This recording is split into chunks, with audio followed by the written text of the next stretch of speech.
Capítulo 5. Imaginação. A oficina da mente.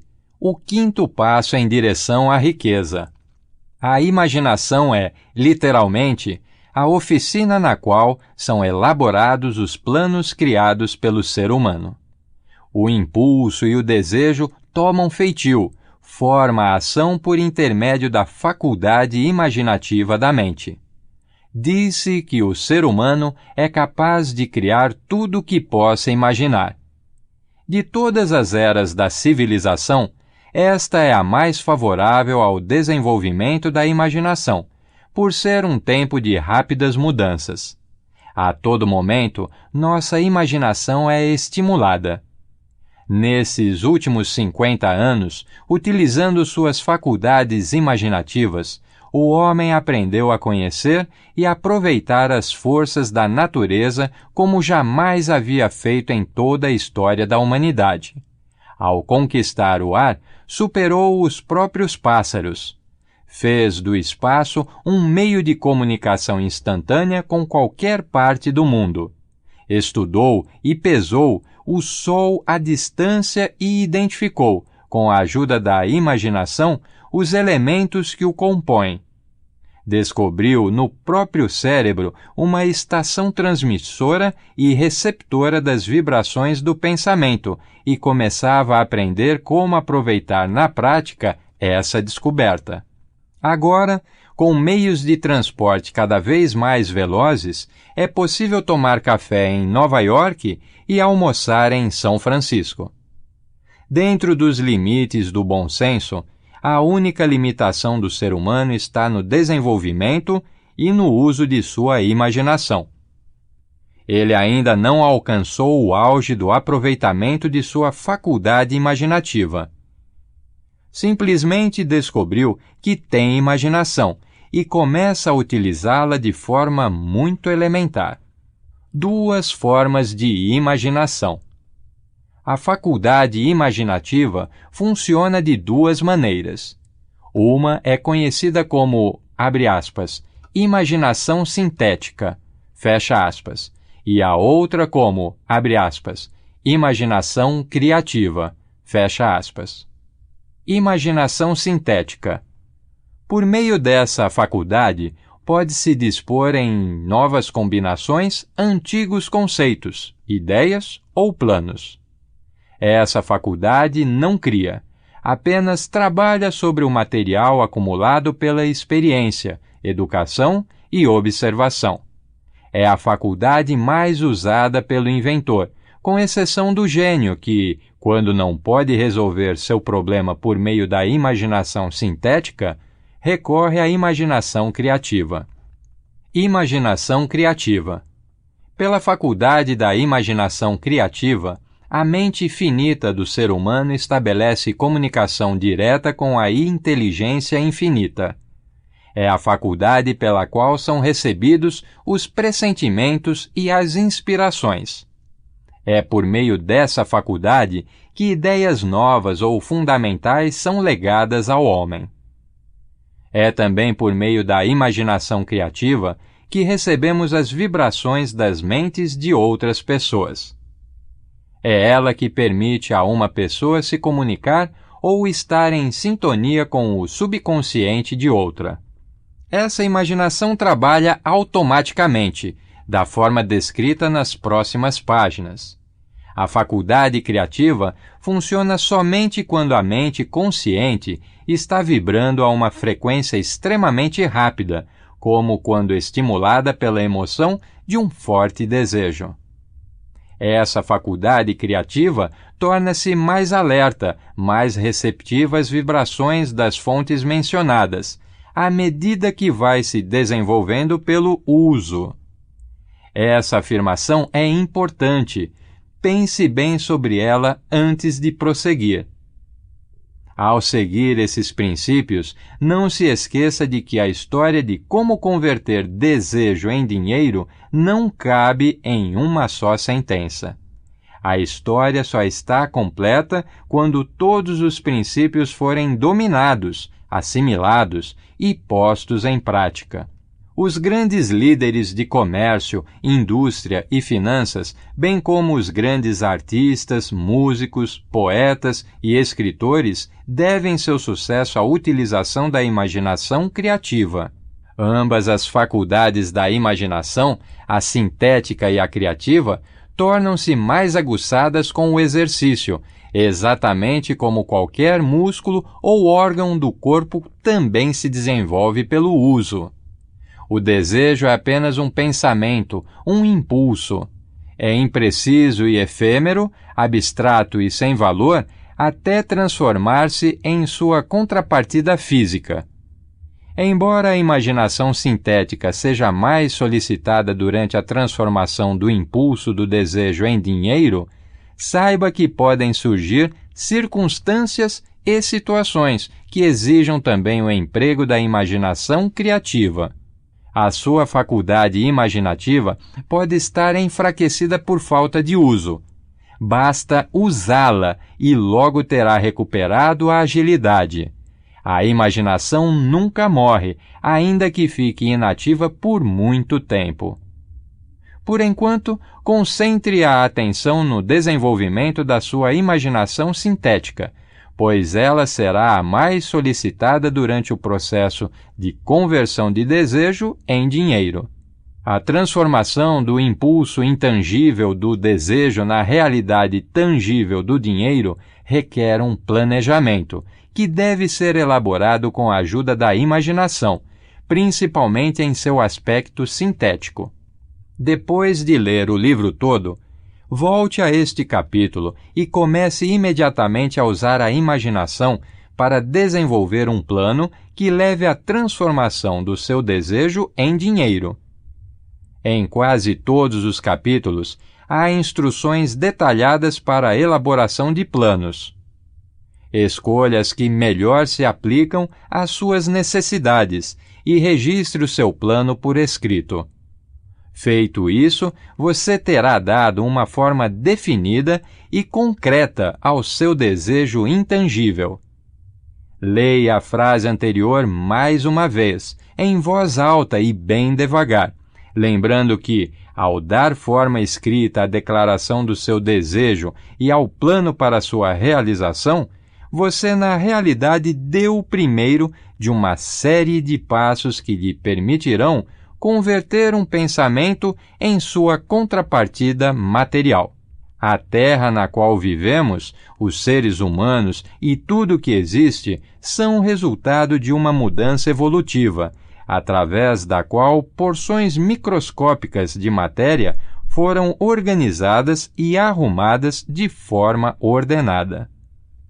Acima de tudo, e esta afirmativa é de vital importância, esta Terra, bem como cada um dos bilhões de células do nosso corpo e cada átomo de matéria, começaram como uma forma intangível de energia. O desejo é um impulso do pensamento. Impulsos do pensamento são formas de energia.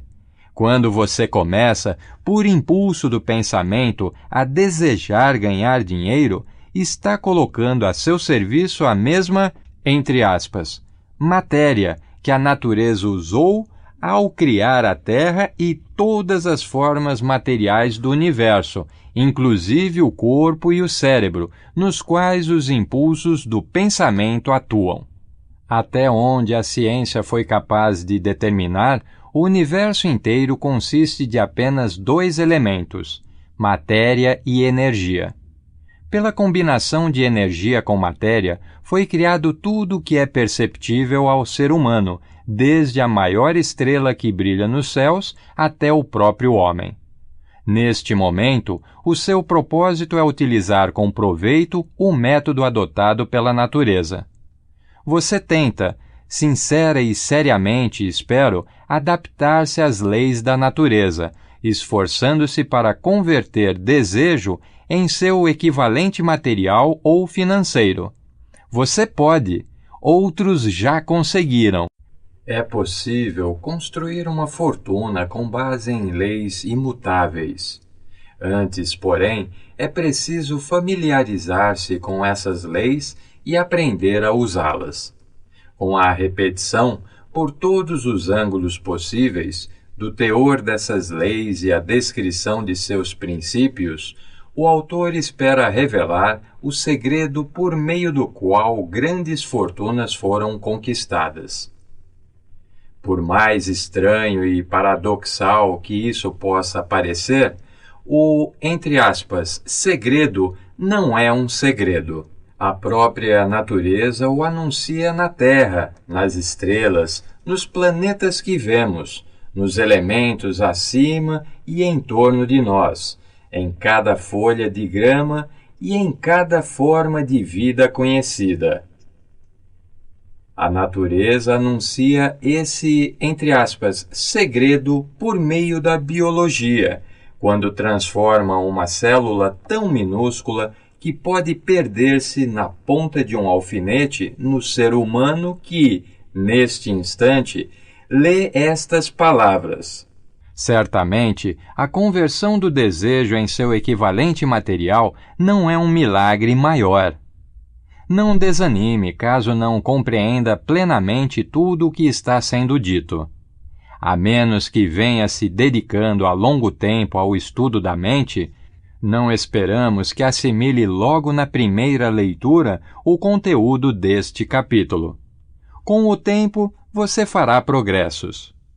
Os princípios mencionados a seguir abrirão caminho para o entendimento da imaginação. À primeira leitura, assimile o que for possível. Quando ler novamente e meditar sobre a filosofia neles contida, você descobrirá que algo aconteceu, tornando o texto mais claro e ampliando a sua compreensão. Acima de tudo, não desista nem interrompa o seu estudo desses princípios até que tenha lido o livro no mínimo 3 vezes, porque então você não vai mais querer parar. Como utilizar a imaginação de maneira prática? Ideias são o ponto de partida de todas as fortunas. Ideias são produtos da imaginação. Vamos ver algumas ideias que deram origem a enormes fortunas. Talvez estes exemplos transmitam informações definitivas a respeito do método pelo qual a imaginação pode ser usada para acumular riqueza. O tacho encantado. Há 50 anos, um velho médico que atendia na área rural subiu em sua carroça e dirigiu-se para o centro da cidadezinha mais próxima. Lá chegando, amarrou o cavalo e entrou silenciosamente na farmácia pela porta dos fundos. Por algum tempo, ele e o jovem farmacêutico trataram de negócios.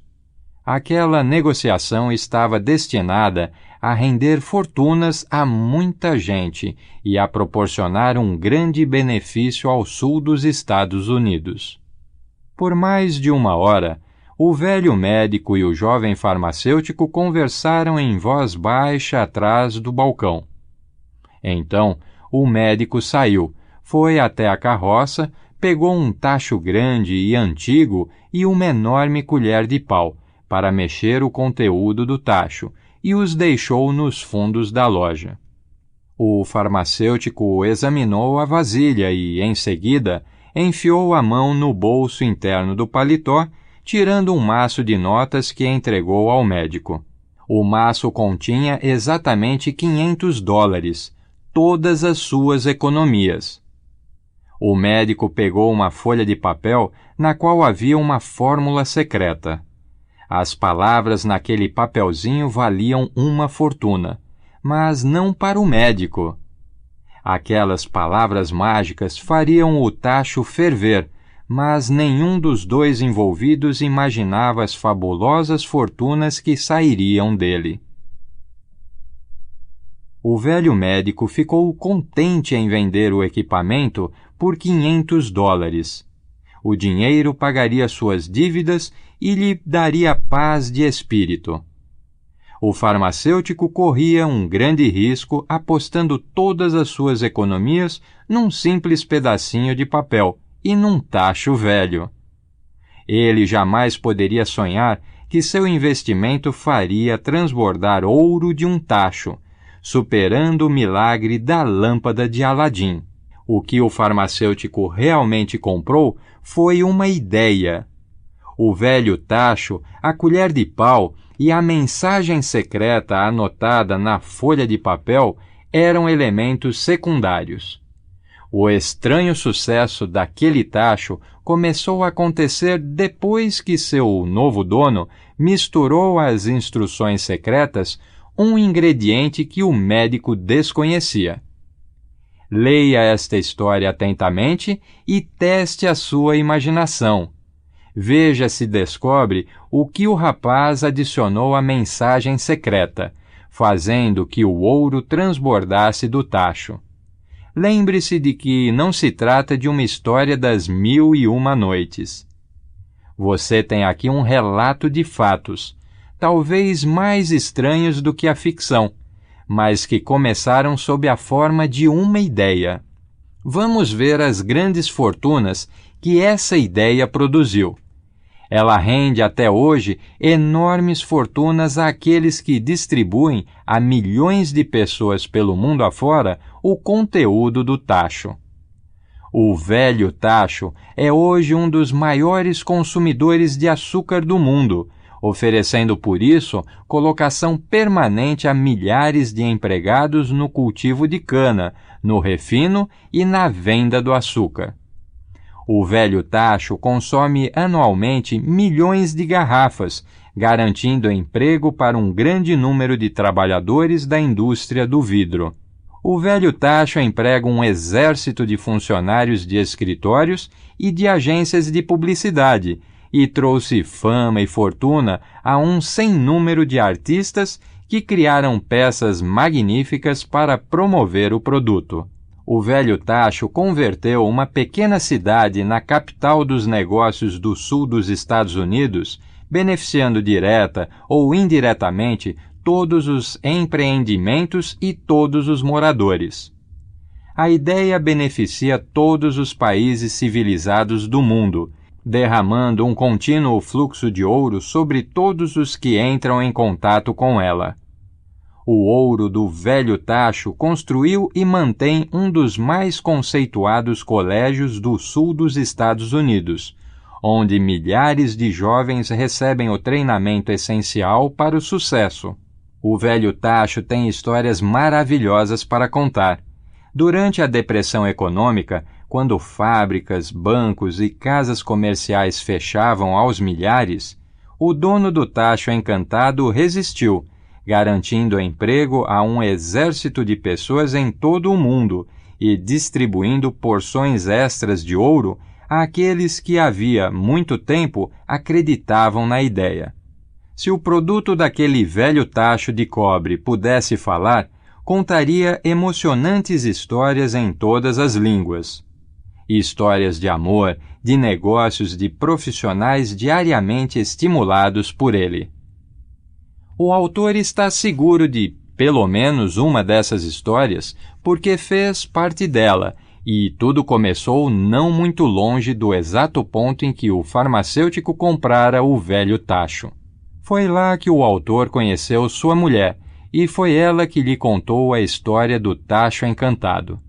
Era o produto daquele tacho que bebiam quando ele pediu a ela que o aceitasse, abre aspas, para os bons e os maus momentos. Fecha aspas. Agora ficou claro que o conteúdo do tacho encantado é uma bebida mundialmente conhecida.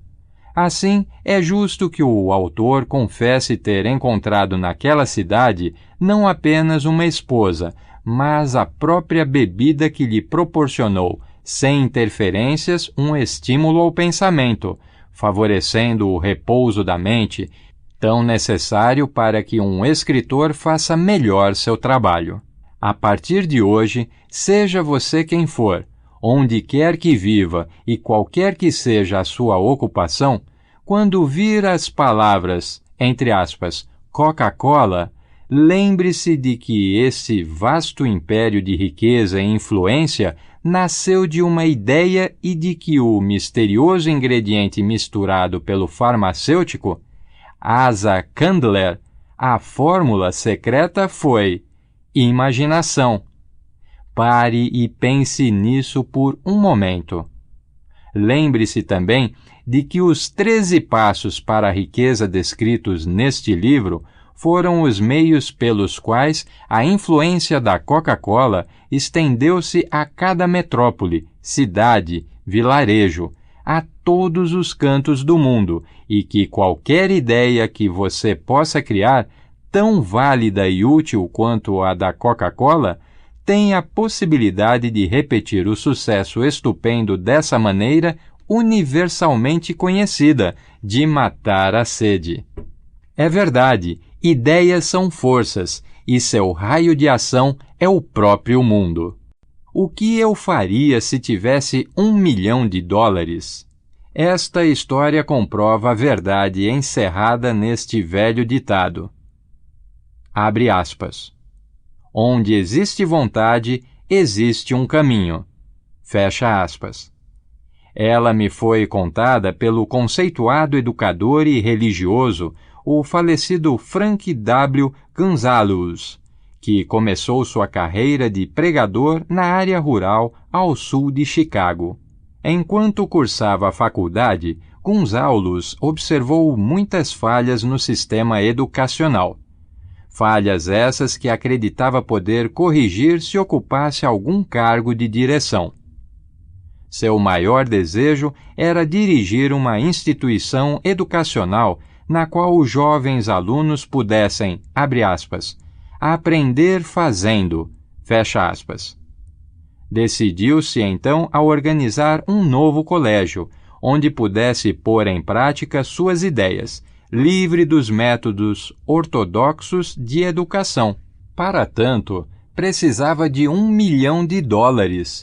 O que ele faria para conseguir uma quantia tão vultosa?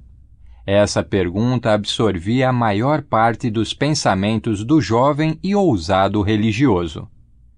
Mas não parecia haver qualquer progresso. Toda a noite, Gonçalves se deitava na cama com esse pensamento. E levantava-se com ele toda manhã. Pensava no assunto em todos os lugares, revirava-o em sua cabeça.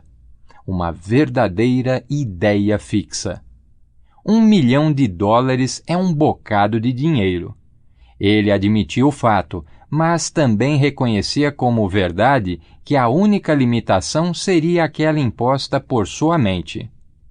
Sendo filósofo e pregador, Gonçalves concluiu, como fazem todos os bem-sucedidos na vida, que a determinação de propósito é o ponto do qual devemos partir. Ele sabia também que a determinação de propósito assume vida e poder quando apoiada por um desejo ardente de transformar o objetivo em seu equivalente material. Apesar de estar consciente de todas essas grandes verdades, ele ainda não sabia como conseguir $1 milhão. O procedimento natural seria desistir, dizendo, abre aspas, minha ideia é boa, mas não há nada a fazer, porque nunca terei $1 milhão. Fecha aspas. A maioria das pessoas teria feito isso, mas não Gonçalves. O que disse e fez foi de tal importância que reproduzo aqui suas palavras. Abre aspas. Numa tarde de sábado, estava em meu quarto, pensando nos meios de levantar o dinheiro para prosseguir com meus planos. Por quase 2 anos eu vinha pensando, mas nada tinha feito além de pensar. Fecha aspas. Era tempo de agir. Naquele momento, decidi que conseguiria em uma semana o sonhado $1 milhão. Como? Não estava preocupado com isso. O mais importante era a decisão de obter o dinheiro dentro de um prazo específico e, naquele momento, fui tomado por uma estranha sensação de segurança, algo que nunca havia experimentado. Dentro de mim, alguma coisa parecia dizer, abre aspas, por que não tomou essa decisão há mais tempo? O dinheiro estava esperando por você. Fecha aspas. As coisas começaram a acontecer rapidamente. Liguei para os jornais e anunciei que faria um sermão na manhã seguinte sobre o tema, abre aspas, o que eu faria se tivesse $1 milhão? Fecha aspas. Comecei imediatamente a trabalhar no sermão, mas devo dizer francamente que a tarefa não foi difícil, porque havia quase 2 anos vinha preparando o que dizer. O espírito por trás do sermão era parte de mim. Bem antes da meia-noite, tinha terminado de escrever e fui dormir com um sentimento de confiança, pois já podia ver-me possuidor do $1 milhão. Na manhã seguinte, levantei cedo e, ainda no banheiro, li o sermão e me ajoelhei em oração, pedindo que minhas palavras chamassem a atenção de alguém com condições de oferecer o dinheiro de que eu precisava. Enquanto rezava, tive novamente aquela certeza de que o dinheiro estava a caminho. Na ansiedade em que me encontrava, porém, saí sem levar o sermão e só percebi o esquecimento no púlpito, quando já me preparava para começar a falar. Era tarde demais para voltar e buscar minhas anotações, e foi uma bênção que acontecesse assim. Meu subconsciente forneceu o material de que eu necessitava. Quando me levantei para começar o sermão, fechei os olhos e falei dos meus sonhos, com todo o coração e toda a alma. Eu não me dirigi apenas aos fiéis, imaginei estar falando também com Deus. E disse o que faria com $1 milhão se essa quantia me viesse às mãos. Descrevi o plano que tinha em mente, uma grande instituição educacional, onde os jovens aprenderiam na prática e, ao mesmo tempo, desenvolveriam a mente. Quando terminei e sentei-me, um homem se levantou do banco que ocupava na antepenúltima fila e encaminhou-se para o púlpito. Eu me perguntei o que ele iria fazer. Ao chegar junto ao púlpito, estendeu-me a mão e disse, abre aspas, Reverendo, gostei do seu sermão. Acredito que o senhor poderia fazer tudo o que disse que faria se tivesse $1 milhão.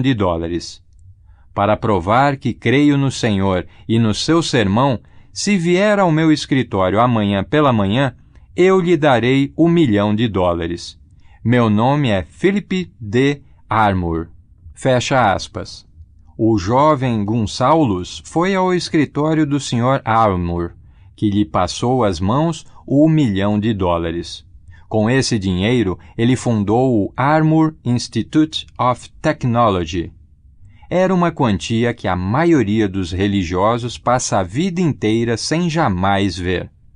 No entanto, o impulso do pensamento por trás do dinheiro foi criado em uma fração de minuto na mente do jovem pregador.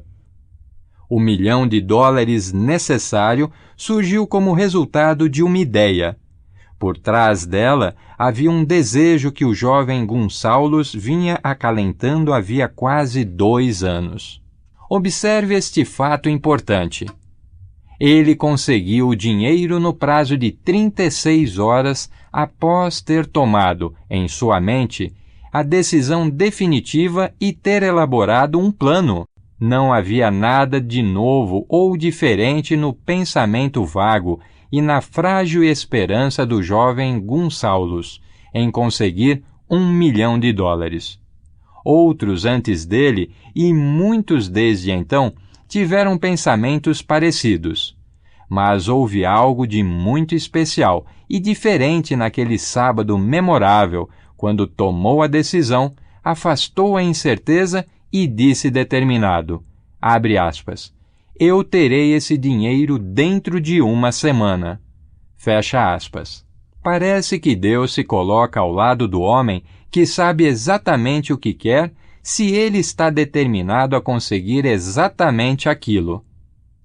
Além do mais, o princípio pelo qual Gonçalves conseguiu seu $1 milhão ainda vive. e está à sua disposição. Essa lei universal é tão executável hoje quanto era quando o jovem pregador fez uso dela com tão bons resultados. Este livro descreve, em detalhes, os 13 passos dessa grande lei e sugere como usá-los. Observe que Asa Candler e o Dr. Frank Gunsaulus tinham uma característica em comum. Ambos conheciam esta verdade surpreendente. As ideias podem ser transformadas em dinheiro pelo poder de um propósito e de planos definidos. Se você é dos que acreditam que basta trabalhar arduamente e agir com honestidade para conseguir riquezas, afaste esse pensamento. Não é verdade. Quando as riquezas chegam em grande quantidade, nunca são fruto de trabalho árduo. A riqueza vem em resposta a pedidos categóricos, baseados na aplicação de princípios definidos, e não por acaso ou sorte. Falando de maneira geral, uma ideia é um impulso de pensamento que impele a ação, por meio de um apelo à imaginação.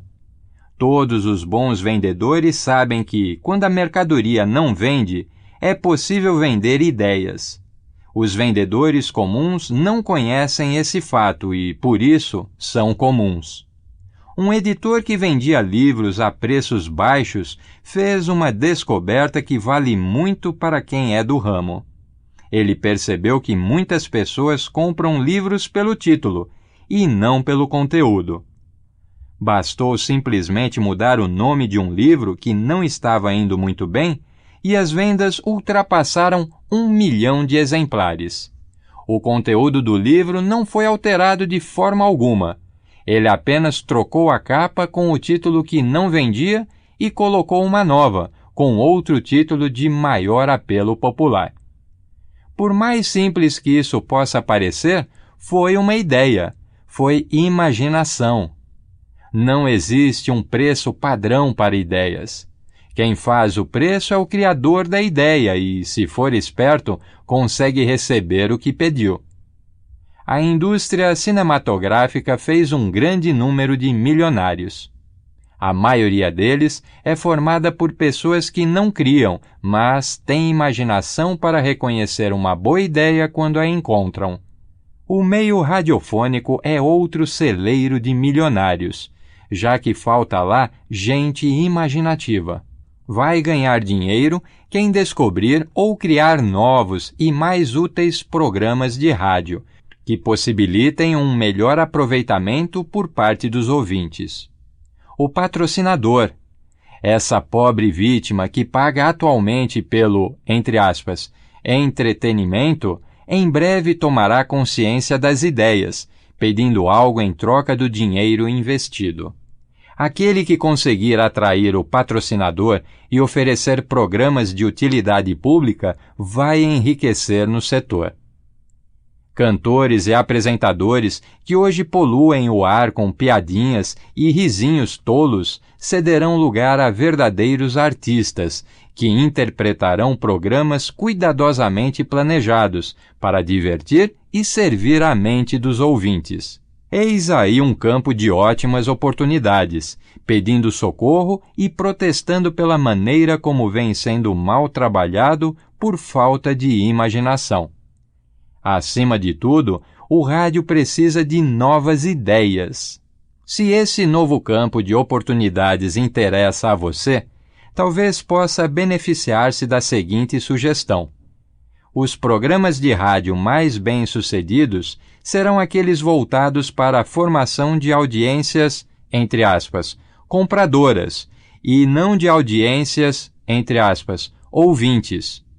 Em poucas palavras, o criador de programas de rádio terá de encontrar meios de converter, entre aspas, ouvintes em, entre aspas, compradores, ajustando as atrações de modo a exercer influência sobre o público.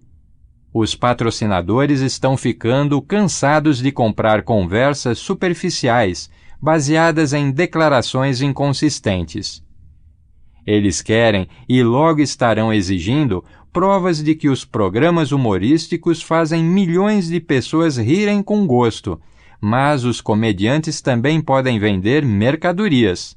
Outro aspecto que deve ser compreendido pelos que pensam em entrar nesse campo de oportunidades é que os anúncios veiculados pelo rádio devem ser produzidos por publicitários que deem às peças um tratamento completamente diferente daquele adequado à propaganda impressa.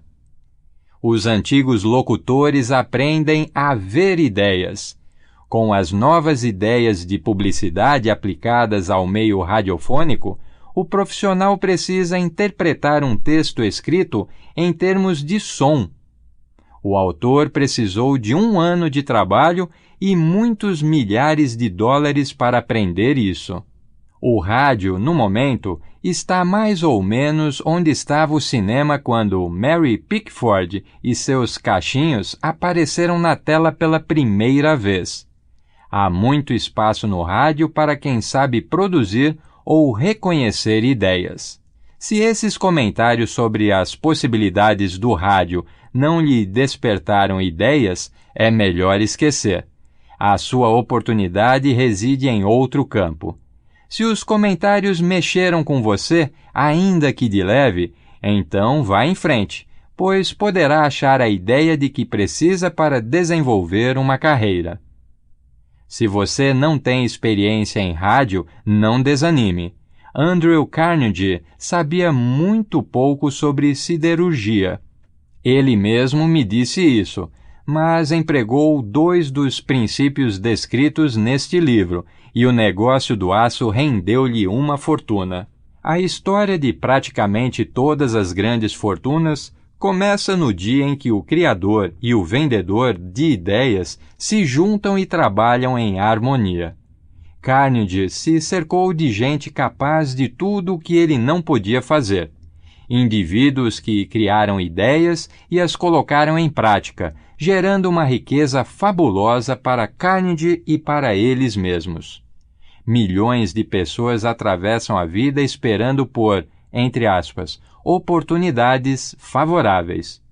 Talvez um golpe de sorte possa fazer surgir uma oportunidade, mas o mais seguro é não depender do acaso. Foi uma, entre aspas, chance favorável que me deu a maior oportunidade da minha vida. Entretanto, tive de dedicar a essa oportunidade 25 anos de esforços determinados antes que se tornasse uma vantagem. A, entre aspas, oportunidade consistiu na minha boa sorte em encontrar e receber a cooperação de Andrew Carnegie. Naquela ocasião, Carnegie plantou em minha mente a ideia de organizar os princípios de realização em uma filosofia do sucesso. Milhares de pessoas aproveitaram as descobertas feitas em 25 anos de pesquisas, e inúmeras fortunas foram acumuladas pela aplicação daquela filosofia. O começo foi simples. Tratava-se de uma ideia que qualquer um poderia ter desenvolvido.